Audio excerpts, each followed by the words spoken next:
Que el Señor les bendiga, mis hermanos, a todos de Facebook, a todos nuestros hermanos de YouTube, que el Señor les esté bendiciendo en esta hermosa tarde. Ya miércoles, por la gracia de nuestro Dios, ya estamos a la mitad de semana. Y bueno, pues vamos a dar inicio con el programa del día de hoy. Ya está con nosotros nuestra hermana Adela, que nos trae una enseñanza que sé que va a ser de mucha bendición. Y bueno, pues le dejo el lugar, hermanita. Dios me bendiga.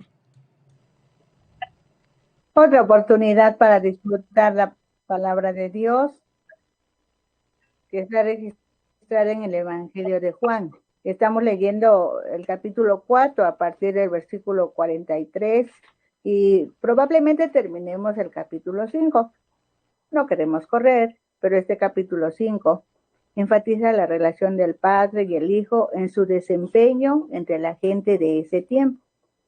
De verdad felicitamos a cada uno de los que nos escuchan, porque es delicioso a nuestro oído y a nuestro corazón degustar la palabra de Dios, esta palabra que sacia el hambre y la sed espiritual. Usted está en este momento haciendo una inversión en el banco de la fe, por decirlo de alguna manera. Pues vea, la fe viene por el oír, y el oír de la palabra de Dios. ¿Cómo está eso? Se refiere que al meditar en la palabra, usted y yo conocemos, usted y yo nos familiarizamos con su autor, el Espíritu de Dios, con Dios mismo, con Jesucristo. Esto aumenta nuestra confianza en Él. Y así, cuando en la vida se nos presenten situaciones diferentes, a veces más complicadas que otras, con toda confianza, esto es fe, vendremos a Jesucristo. Le plantearemos la situación que seguramente Él conoce ya, porque siendo Dios lo sabe todo, y Él gustosamente nos ayudará, porque nosotros ya tenemos guardada la palabra en nuestra mente y nuestro corazón. Entonces, oremos. Padre, en el nombre de Jesús te damos muchas gracias por las personas que ahora o mañana o pasado o que en un momento determinado estarán oyendo este audio o estarán viendo este video. Gracias porque es una oportunidad que nos das de ser alimentados con tu palabra y ese alimento nos va a saciar ahora, pero nos va a tener relacionados contigo siempre, porque tu palabra es viva y es eficaz. Gracias, Señor, por Ventana Virtual. Gracias, Señor, por mis hermanos que día y noche están apoyando, Señor, ayudando para que las buenas nuevas puedan escucharse en todo el mundo por tu gracia, Señor. Bendito seas. Amén. A leer Juan 4, 43 al 46. Dice que después de 2 días de haber estado en Sicar, decidió seguir su viaje a Galilea, porque Sicar pertenecía a Samaria, pero Jesús y sus discípulos iban más al norte, rumbo a Caná, el lugar donde se había dado la primera señal, convertir el agua en vino. Recordemos que Jesús nació en Belén de Judea, pero creció en Nazaret de Galilea. Aunque este hecho no lo sabían los judíos, que daban por supuesto que Jesús era Galileo porque venía de Nazaret, donde había vivido casi toda su vida. Y de ahí que le llamaran Jesús Nazareno, o que le dijeran el Galileo. Así que es posible que Jesús citara el refrán que no es reconocido en su tierra un profeta cuando se refería a Judea, porque realmente Jesús nació en Belén de Judea y ahí en Judea nunca lo reconocieron. Recordemos también que Juan relata el ministerio de Jesús en Judea en una mayor proporción de su escrito, y los otros evangelistas, Mateo, Marcos y Lucas, relatan más sobre el ministerio de Jesús en Galilea. Los galileos creyeron en Jesús, no por lo que les dijera otra persona acerca de él, sino porque le vieron hacer en Jerusalén cosas que ellos no habían visto. Lo que Jesús decía y hacía eran credenciales a las que no se podía oponer nada ni nadie. Además, el principio de señales se hizo en Caná de Galilea. Y ahora otra vez llega Jesús a ese lugar. Los galileos solo estaban comprobando, respondiendo a las señales. Dios les permitió ver para que pudieran creer como ellos. Muchos de nosotros también hemos sido tratados por Dios con esta consideración. Primero nos permitió ver. Generalmente puso junto a nosotros a alguien o a algunos que ya tenían fe. Y por la fe de ellos, nosotros pudimos comprobar su favor para nuestro bien. Dios es bueno. Y algo muy importante, Él no cambia. Su palabra debe tener fiel cumplimiento. Veamos por qué digo esto. A Nicodemo le dijo, el que no naciere de nuevo no puede ver el reino de Dios. En otras palabras, debes creer que yo soy Dios, que digo la verdad, que mi palabra es muy importante y se cumple. Cuando crees esta palabra, eres una nueva creación. Tienes un nuevo nacimiento. Ahora es nacimiento espiritual y eso nunca cambiará. Primero alguien debe creer. En este caso, los discípulos y luego los samaritanos. Dios permitió que en cada ocasión estuvieran presentes personas que ya tenían fe y por la fe que ellos tenían en Jesús, las señales se llevaban a cabo. En la primera señal, María tenía fe. Por esa señal creyeron los primeros discípulos y cada vez habían más personas que creían y que creyeron en Jesús. Desde entonces, está demostrado que el mejor método de evangelismo es presentar nuestra propia experiencia, nuestra propia vida, decir, yo sé cómo es Jesús y lo que puede hacer. Todo lo que te puedo decir es que si le ofreces una oportunidad en tu vida, ya verás lo que te sucede, porque yo sé lo que Cristo ha hecho por mí y lo puede hacer por ti. Hoy día, esta es nuestra responsabilidad, porque si las personas no pueden comprobar que nuestro hablar coincide con nuestro actuar, no servirá de mucho dar discursos, explicaciones, conferencias, congresos, seminarios y demás. Contrario al refrán que el Señor Jesús expresó, que nadie es profeta en su tierra, en esta ocasión, como habían visto los galileos que fueron a la fiesta de la Pascua y los que no fueron habían recibido la noticia de todo lo que pasó en Jerusalén, pues sí recibieron a Jesús. El versículo 46 es una consecuencia natural de lo que ha venido aconteciendo. Entre Caná y Capernaum, si usted puede buscar en el mapa de Palestina, hay una distancia aproximada de 35 kilómetros. Hasta Capernaum había llegado la noticia de lo que había pasado en Caná, de lo que había pasado en Jerusalén. Probablemente ya supieran lo que había sucedido en Sicar. Lo cierto es que estando en Caná, llegó un oficial del rey. Un oficial del rey. No cualquier persona. Con una necesidad personal.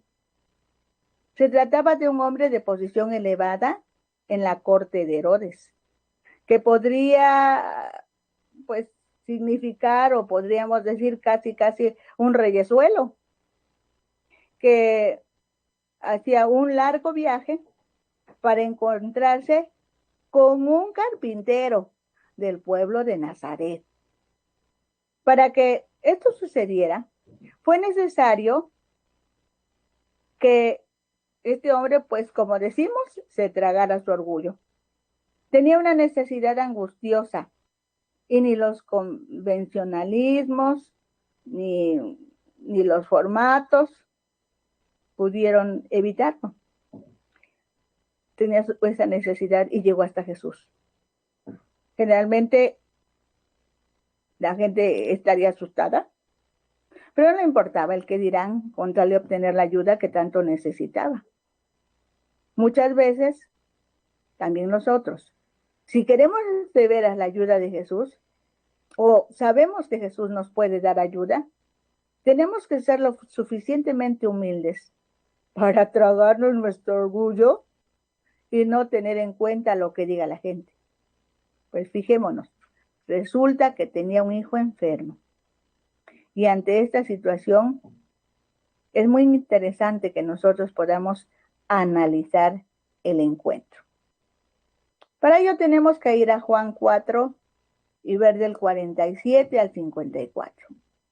Dice el versículo que lo oficial, cuando oyó que Jesús había llegado de Judea a Galilea, vino a él y le rogó que descendiese y sanase a su hijo, que estaba a punto de morir. No estaba enfermo solamente, estaba a punto de morir.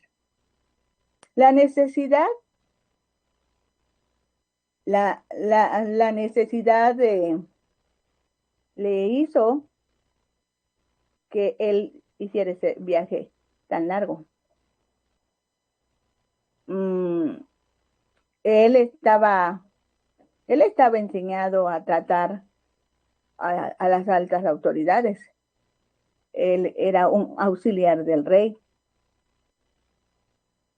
Y vino con todo el formalismo. Y le hace una petición importante. Como que le dice, bueno, señor, mi hijo está enfermo. Desciende a mi casa. Pero como nosotros sabemos, dentro de algunos grupos sociales, aunque se diga por favor, y aunque se diga de manera atenta, lo que estamos dando es una orden. Este hombre estaba enseñado a mandar. Seguramente por eso el Señor tuvo que decirle, si no viereis señales y prodigios, no creeréis. Jesús le recibió con lo que a primera vista parecería un jarro de agua fría, diciéndole que hay gente que no cree a menos que se le provea de señales y milagros. Pues este hombre solo había escuchado. La fama había llegado hasta donde él estaba, pero a él nada le constaba. Además, Jesús tenía una manera de asegurarse de que una persona iba en serio. Si aquel hombre se hubiera dado la vuelta, enojado, airado, si hubiera sido demasiado orgulloso para escuchar la advertencia, si hubiera cedido al desaliento a la primera, Jesús se habría dado cuenta de que su fe no era auténtica. O dicho de otra manera, Jesús lo hubiera comprobado, porque Jesús lo sabe todo. Uno tiene que tomar su situación sinceramente en serio para poder recibir la ayuda de Cristo. Otra forma de entender esta expresión es, sí lo sanaré, pero en mi tiempo y a mi manera. Eso lo digo yo, Adela. Porque fíjense, Jesús hace valer su soberanía. A Jesús solo se le debe obedecer. Y este hombre llega y le dice, ven a mi casa. Te suplico que vengas a mi casa y que sanes a mi hijo, porque está muy grave. Y el Señor Jesús le dice, si no vieres milagros, no vas a creer. Pero también este hombre fue humilde, se esperó, suplicó. Y ahí se pudo comprobar que su necesidad era real y que era verdadera, solo que él no sabía las formas, cómo acercarse. Porque él venía de otro grupo social, de otra forma de autoridad, de otra manera de entenderse. Y como Jesús lo sabe, me imagino que voltea, lo mira y le dice, ve, tu hijo vive. ¿Qué palabras? Solo 4 palabras. Ve, tu hijo vive. Pero no era fácil emprender el camino de vuelta a casa sin llevarse más que la palabra de Jesús, Nadie negaría este milagro simplemente porque se realizó a distancia. Tenía la fe suficiente para recorrer otra vez los 35 kilómetros, no llevando nada más que la palabra de Jesús para confortarle el corazón. Es esencia de la fe el creer que lo que Jesús dice es verdad. Si Jesús dice algo, no es a lo mejor es verdad. Si Jesús dice algo, es verdad. Es el primer milagro que se realiza a distancia, a favor de una familia de gentiles, en un lugar de Galilea, donde moraban sombras de muerte. Entonces, eso es gracia. Eso es regalo de Dios. Y el hombre creyó la palabra que Jesús le dijo y se fue. Esto es en acción. Bien dice la misma palabra, la fe tiene obras. En labios de Jesús era creer para ver. La invitación para ti entonces es leer la palabra, crea la palabra, vive la palabra, recibiendo los beneficios de creer. Si crees, verás. Al que cree, todo le es posible. La fe tiene resultados. La fe viene de Dios y nos regresa a Dios para alcanzar la ayuda oportuna. Dice la versión 60, oportuno socorro. Cuando ya descendía, sus siervos salieron a recibirle y le dieron nuevas.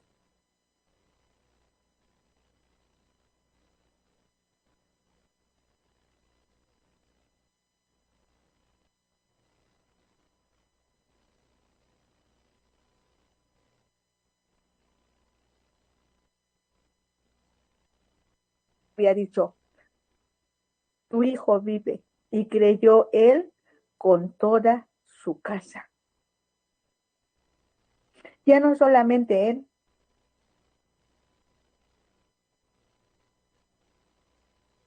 sino ahora su casa.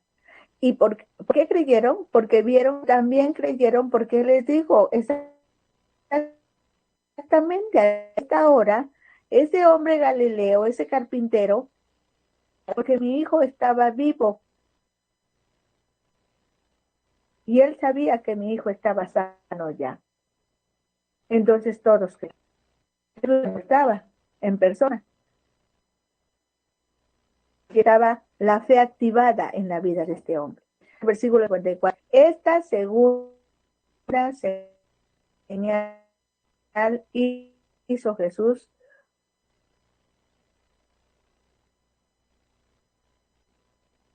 cuando fue de Judea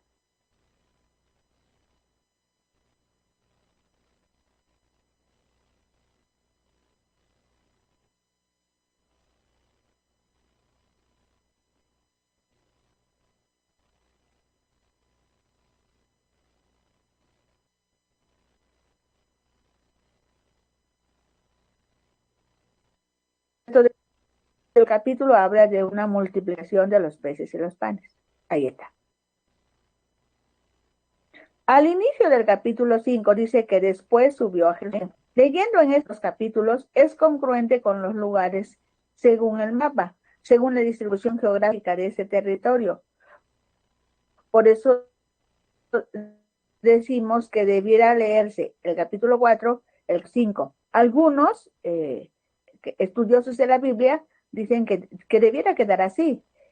Capítulo 4 y el capítulo 5 contener lo que ahora tiene el capítulo 6 y después el capítulo 6 con el contenido de lo que ahora tiene el capítulo 5. Esto solo lo decimos como una observación. Pero nosotros vamos a hacer el análisis como está en las Biblias. Sí, vamos al capítulo 5 y a los versículos, a los primeros 4 versículos. Dice la Biblia que después de estas cosas había una fiesta de los judíos y subió Jesús a Jerusalén. Es bueno que veamos esto. Había 3 fiestas, 3 grandes fiestas que los judíos guardaban. La Pascua, en donde celebraban la liberación de la esclavitud de Egipto. El Pentecostés, o también llamada de las cosechas. tabernáculos o la fiesta de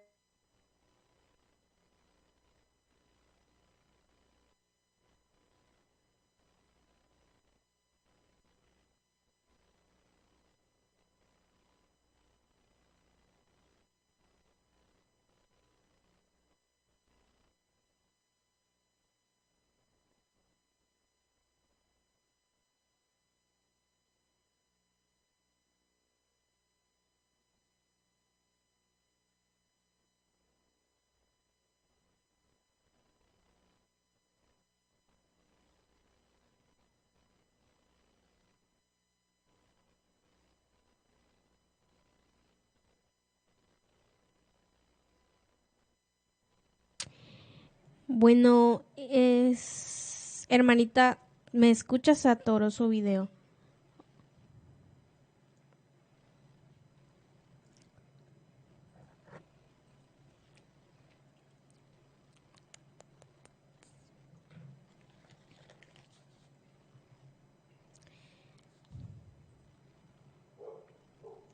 Bueno, mis hermanos, que el Señor les bendiga. Estamos aquí todavía nosotros viendo qué pasó. Creo que nuestra hermanita se salió de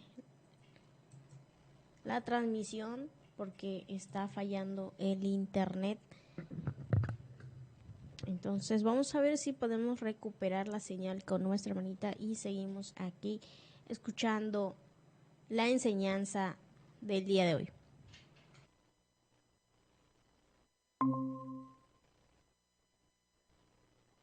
Y ahí en Jerusalén, dice en el versículo 2, cerca de la puerta de las ovejas, un estanque llamado en hebreo Betesda, el cual tiene 5 pórticos. Cuando Jesús llegó a Jerusalén, estaba al parecer solo. Por lo menos no se menciona a sus discípulos. Se dirigió a la puerta de las ovejas. La ciudad de Jerusalén estaba amurallada y por lo menos tenía 8 puertas. Una de ellas era la puerta de las ovejas. Generalmente por ahí entraban y salían los rebaños de ovejas. Cerca de esa puerta estaba la famosa piscina o estanque que se llamaba Betesda, que quiere decir casa de misericordia. O más probablemente Betsatá, que una multitud de enfermos, ciegos, cojos y paralíticos, que esperaban el movimiento del agua, porque un ángel descendía de tiempo en tiempo al estanque y agitaba el agua, y el que primero descendía al estanque después del movimiento del agua quedaba sano de cualquier enfermedad que tuviese. Esta última parte, donde dice que esperaban el movimiento del agua, hasta quedaba sano de cualquier enfermedad que tuviese. Esta última parte, no es, dicen que no está en ninguno de los mejores manuscritos, de los más antiguos. Y es posible que fuera una argumentación para explicar la presencia de tantos enfermos. O sea, ¿por qué tantos enfermos? Pues por esto. Lo que sí es cierto es que por debajo de la piscina o del estanque había una corriente subterránea que a veces borbollaba y se agitaba. Se creía que aquello lo producía un ángel y que el primero que se metiera en el agua después del borbolleo se curaba de cualquier enfermedad que le aquejara. Así que en algunas Biblias aparece este párrafo, en otras Biblias no. Pero para nosotros esto no causa ninguna inquietud. Lo que importa es que Jesús llegó a ese lugar, a donde había una multitud de enfermos, y luego que no sanó a todos. Se dirigió a uno solo, y en primer lugar entabló una conversación con él. Dice el versículo 5, y había allí un hombre que tenía 38 años que estaba enfermo. Oiga, no era poquito tiempo, tenía 38 años que estaba enfermo. Cuando Jesús lo vio acostado y supo que llevaba ya mucho tiempo así, le dijo, ¿quieres ser sano? Y tú y yo decimos, ¿por qué le haces esa pregunta? ¿Por qué le hace esa pregunta? Pues un enfermo quiere estar sano. El hombre le contesta, Señor, le respondió el enfermo. no tengo quien me meta en el estanque cuando se agita el agua. Y entre tanto que yo voy, otro desciende antes que yo. Jesús le dijo, levántate, toma tu lecho y anda. Y al instante aquel hombre fue sanado y tomó su lecho y anduvo. Y era día de reposo aquel día. Fíjese, un hombre pobre había sido sanado de una enfermedad que humanamente hablando era incurable. Podríamos suponer que aquello habría causado una alegría y gratitud general, pero algunos lo miraron como algo malo e impío. El que había sido sanado iba por las calles cargando con su camastro. Los vigilantes de la ley, o mejor dicho, los que vigilaban que se respetara la ley, lo detuvieron y le recordaron que era día de reposo, que por qué quebrantaba la ley llevando su cama ahí. Hemos visto lo que hacían los judíos con la ley de Dios. Era la ley una serie de grandes principios generales que se dejaba a cada persona para que la aplicara y la cumpliera, pero a través de los años los judíos la habían convertido en miles de reglas y prohibiciones. La ley decía simplemente que las personas libres, ni los esclavos, ni los animales. Pero entonces los judíos establecieron que había 39 clases de trabajos a los que llamaban trabajos principales, primarios, y uno de ellos era llevar cargas.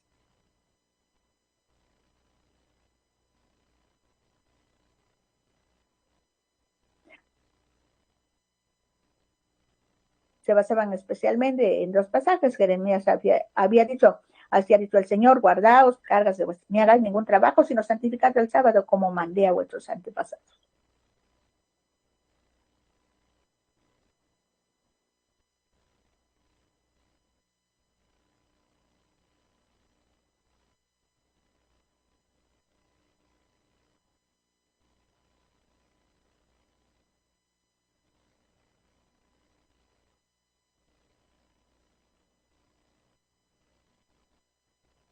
Que si un sastre quebrantaba la ley porque llevaba una aguja que era su herramienta de trabajo prendida de su solapa. O sea, estaban haciendo ya exageraciones.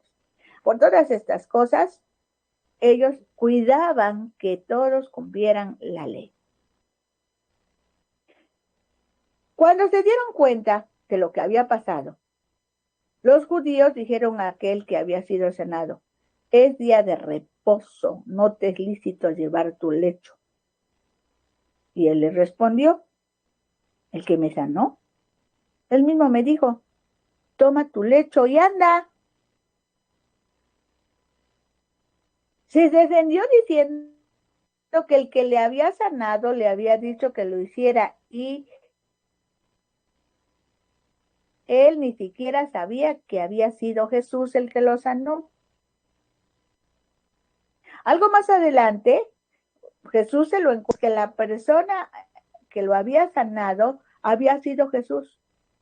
No quería buscarle problemas a Jesús, pero la ley rabínica decía que si uno transporta cualquier cosa de un lugar público a una casa privada intencionalmente en sábado, será muerto a pedradas. Lo que pasaba con este hombre es que estaba tratando de explicar que no era culpa suya lo que estaba haciendo.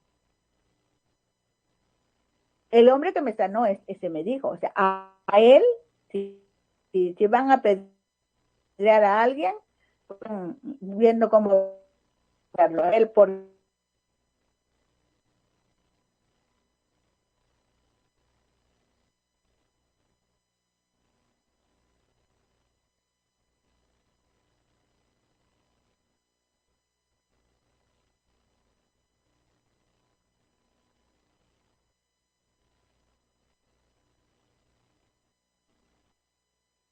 Jesús estaba haciendo es que obedecía a su Padre. Y aquí hay algo que nos tiene que hacer reflexionar a nosotros. Muchas veces, no digo yo, no puedo decir tal o cual persona o lugar o congregación, pero muchas veces las personas se han ya equivocado el rumbo y ellos ponen sus propias reglas y lo que menos les preocupa es qué dice Dios y vamos a obedecerle. Entonces dice la Biblia que le preguntaron, ¿quién es el que te dijo, toma tu lecho y anda? Y él, el que había sido, no sabía quién fuera porque Jesús se había apartado de la gente que estaba en aquel lugar. Después lo halló en el templo y el Señor le dijo, mira, has sido sanado, no peques más para que no te venga algo peor. Ah, que hay otra cosa. Este hombre tenía 38 años enfermo y el Señor le hace una recomendación, no peques más. Aquí está claro, ten cuidado. Hermano, amigo que me escuchas, Dios te sana, Dios te libera, pero Dios no quiere que sigamos en lo mismo, porque el resultado va a ser el mismo o peor. Necesitamos hacer tratos con Dios y el Señor se va a encargar de encontrarnos, como se encontró otra vez con este hombre. Dice aquí que es cuando después fue y dio aviso a los judíos. Y los judíos por esta causa perseguían a Jesús y procuraban matarle, porque hacía estas cosas en el día de reposo. Como que decían los judíos, ya se la ganó, ya se ganó la muerte este carpintero. Y Jesús les respondió, mi padre hasta ahora trabaja y yo trabajo.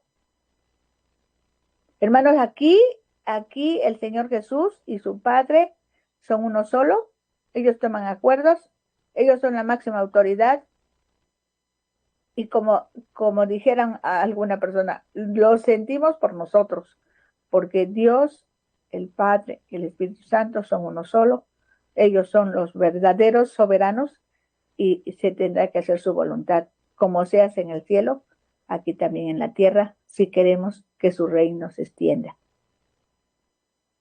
Pues Jesús dice, aunque sea sábado, el amor y la misericordia y la compasión de Dios actúan. Entonces, dice Jesús, yo también. Fue esta última afirmación la que escandalizó a los judíos, porque no podía querer decir nada más que la obra de Dios y la de Jesús eran la misma cosa. ¿Cómo se le ocurría decir eso? Parecía que Jesús se estaba colocando en igualdad con Dios. No parecía. Jesús se colocó en igualdad con Dios. Jesús enseñaba que siempre hay que ayudar a los necesitados, que no hay tarea más importante que aliviar el dolor o la angustia de alguien y que la compasión cristiana debe ser como la de Dios, sin descanso. Otras obras se pueden aplazar, pero no la de la compasión. Esto es tremendo, hermanos. Dice, por esto los judíos aún más procuraban matarle, porque no solo quebrantaba el día de reposo, sino que también decía que Dios era su propio Padre, haciéndose igual a Dios. Respondió entonces Jesús y les dijo, de cierto os digo. Y ya habíamos dicho en otras veces que cuando una expresión se repite, es porque es muy importante. De cierto os digo. No puede el Hijo hacer nada por sí mismo, sino lo que ve hacer al Padre, porque todo lo que el Padre hace, también lo hace el Hijo igualmente. Porque el Padre ama al Hijo y le muestra todas las cosas que él hace, y mayores obras que ésta le mostrará, de modo que vosotros os maravilléis. Así empieza la respuesta de Jesús a la acusación que le habían hecho los judíos de que se hacía igual a Dios. Y aquí vemos tres asuntos muy importantes. Jesús tiene bien claro quién es Él. O sea, Jesús tiene identidad. La verdad sobresaliente acerca de Jesús es que en Él vemos a Dios. Si queremos conocer los sentimientos que Dios tiene para con la humanidad, si queremos saber cómo reacciona ante el pecado, si queremos ver cómo considera la condición humana, no tenemos más que mirar a Jesús. La mente de Jesús es la mente de Dios. Las palabras de Jesús son las palabras de Dios. Las acciones de Jesús son las acciones de Dios.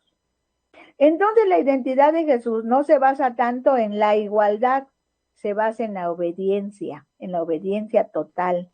Jesús no hacía nunca lo que a él le parecía mejor, sino siempre lo que Dios quería que hiciera.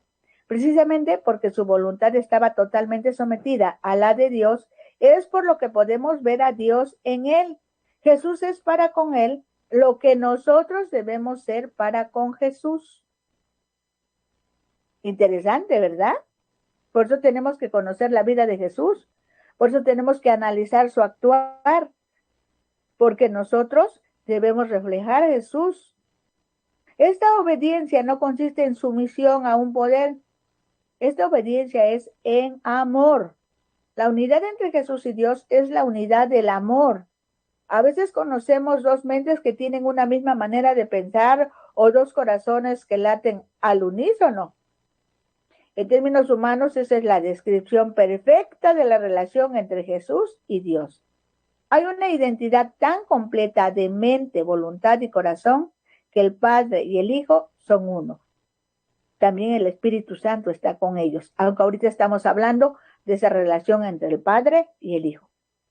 Jesús está completamente seguro de que lo que la humanidad mira en ese momento no era más que el principio. En términos puramente humanos, lo único que podía esperar razonablemente Jesús era la muerte.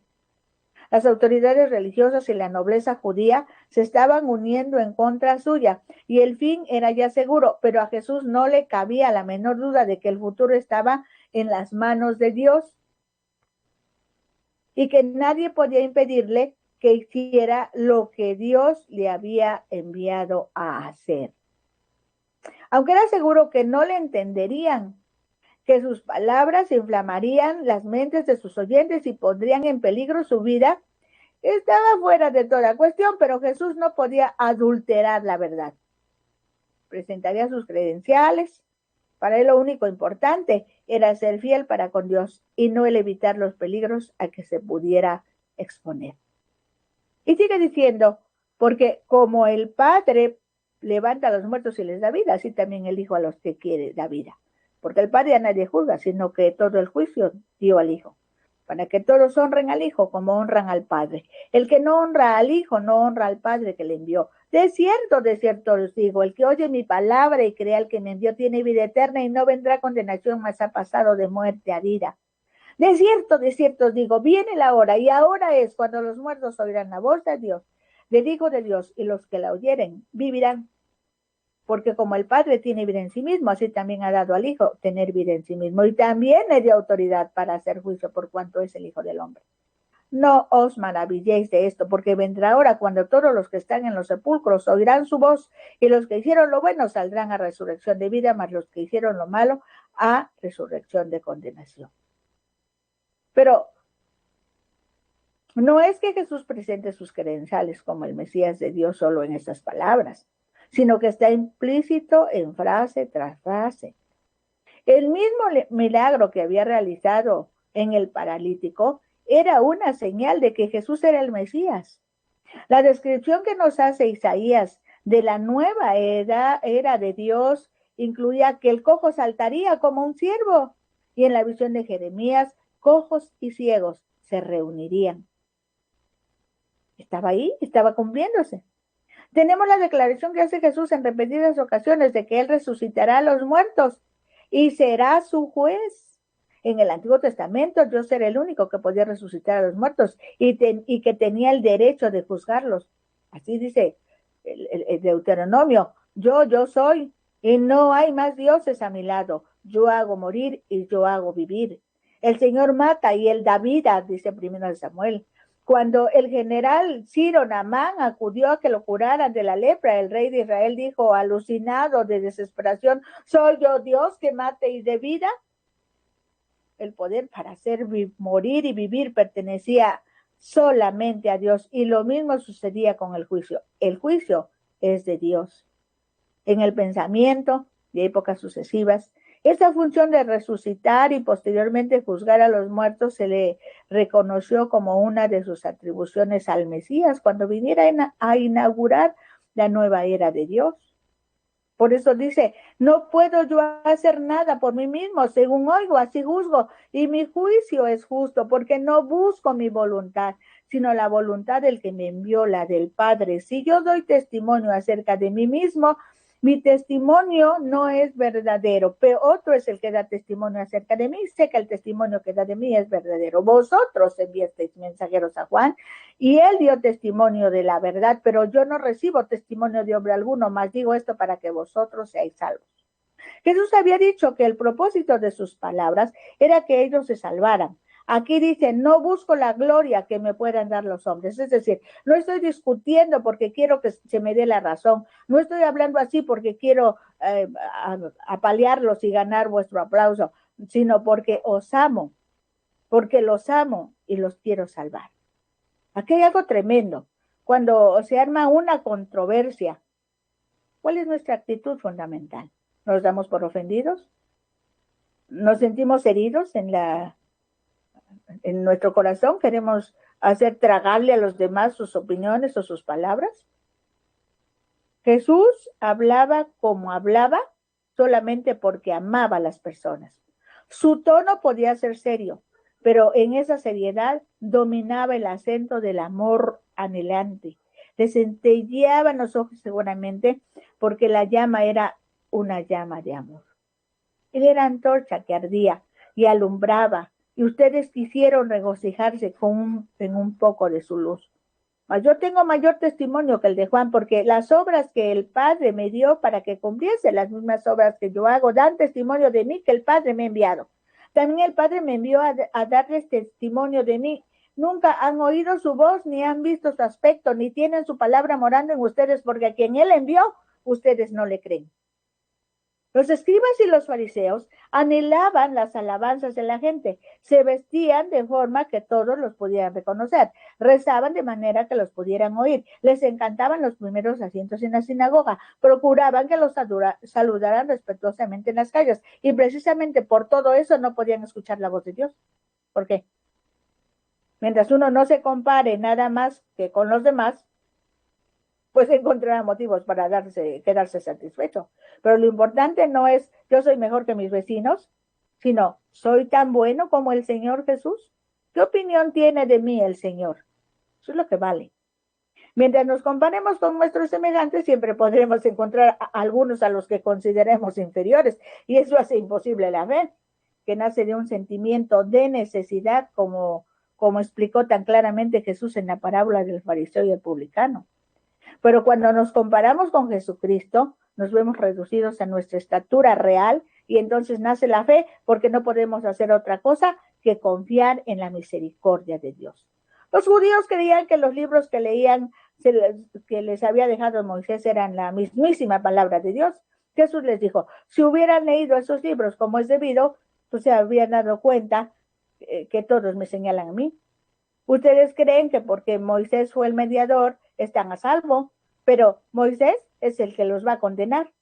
¿Saben por qué? Porque en su palabra habló de mí y ustedes no le creen. Si le creyeran, me hubieran reconocido. Si le creyeran, me hubieran aceptado. Si le creyeran, estuviéramos haciendo equipo.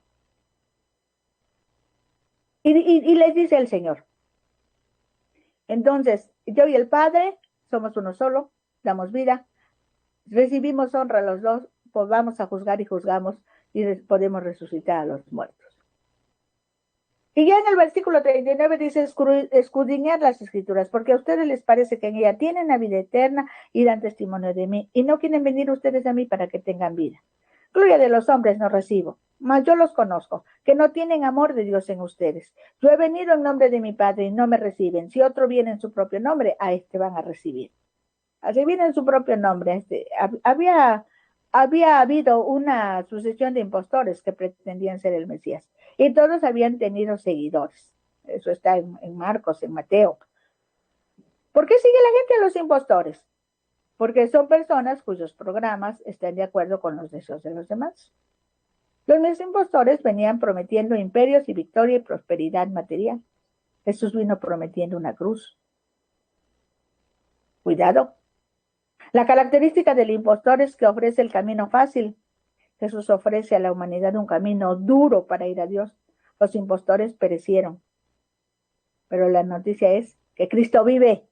Venció la muerte, venció el pecado, venció al diablo, venció. Cristo es el gran vencedor. ¿Cómo pueden ustedes creer sin recibir si reciben la gloria los unos de los otros, si no buscan la gloria que viene solamente de Dios. No piensen que yo los voy a acusar delante del Padre. Hay quien los acusa, a Moisés, en quien ustedes tienen su esperanza, porque si creyeran a Moisés, me creerían a mí, porque de mí escribió él.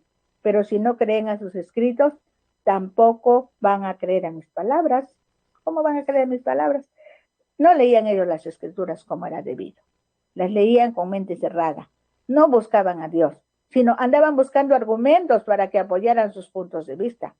No amaban a Dios de veras, amaban sus propias ideas acerca de Dios. Era tan probable que el agua penetrara en una roca como que la palabra de Dios penetrara sus mentes. Usaban la escritura para defender una teología que habían compuesto ellos mismos. Todavía existe el peligro de someter la Biblia a nuestras creencias en lugar de someter nuestras creencias a la Biblia. Cuidado, revisemos nosotros mismos, los que ahorita estamos escuchando, cómo tomamos la palabra, cómo la acomodamos si es que la acomodamos, cómo la tergiversamos, cómo manipulamos la información para que la gente haga lo que nosotros queremos que haga. Cometían ellos de ese tiempo una equivocación todavía más grave. Creían que Dios les había dado una revelación escrita. La revelación de Dios está en la historia. No se trata de que Dios haya hablado y nada más. Dios actúa. La Biblia misma no es su revelación, sino el relato de su revelación. Pero ellos adoraban las palabras de la Biblia. ¿Qué diferencia? Hay quienes tenemos a la Biblia como un Dios, como un ídolo más. La Biblia es intocable. No la toques, no la ensucies, no la maltrates. Pero no la lees, no la crees, no la vives. ¿De qué sirve? No hay más que una manera adecuada de leer la Biblia. ¿Y saben cómo es? Como testimonio de Jesucristo. Entonces, muchas de las cosas que nos dejan perplejos o que nos inquietan a veces se ven claramente como etapas del camino, señalando anticipadamente a Jesucristo. Él es la suprema revelación y a cuya luz hay que poner a prueba toda otra revelación. Los judíos adoraban a un Dios que escribía, más que a un Dios que actuaba, y por tanto, cuando vino Cristo, no le reconocieron. La misión de la Escritura no es dar la vida, sino señalar al que la da.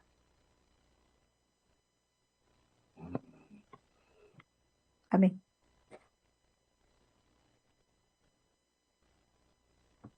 Amén, amén, amén, hermanita. Muchas gracias. Gracias a Dios. Gracias, así es, hermanita. Gracias a Dios.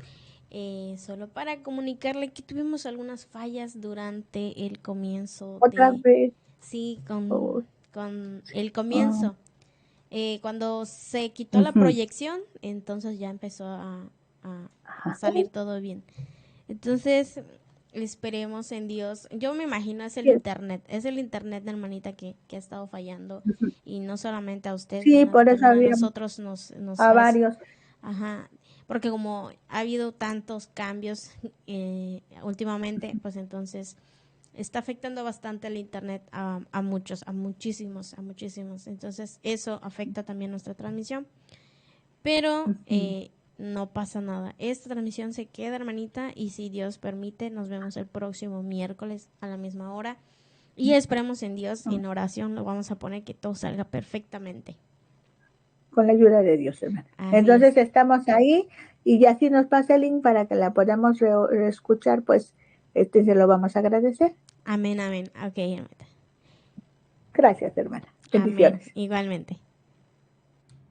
Y bueno, mis hermanos, así llegamos al final de este tiempo de programa. Como ustedes saben, tuvimos algunas fallas con la transmisión, pero esperemos en Dios que ustedes también, mis hermanos, le ponemos en oración que en las videollamadas que tenemos con nuestros predicadores se establezcan y a la hora de que ellos prediquen salga todo perfecto, mi hermano, para que la enseñanza que ellos nos brindan sea de bendición. Porque yo sé que a veces queremos escuchar una prédica, una enseñanza, pero por fallas, ¿verdad?, del internet, pues a veces no la entendemos. Entonces, esperemos en Dios que la recuperación del internet sea excelente durante las transmisiones de nosotros, que el Señor tome el control y lo más importante, mis hermanos, que escuchemos estas enseñanzas, estas prédicas que nos comparten nuestros hermanos, porque es un gran esfuerzo que se está haciendo para la palabra del Señor, porque sacamos tiempo, le invertimos estudio para poder nosotros dar y conocer la palabra del Señor. Y yo admiro a nuestra hermanita, que ella está allí preocupada, y esperemos que nos ayuden, mis hermanos, en oración. En oración es lo más importante.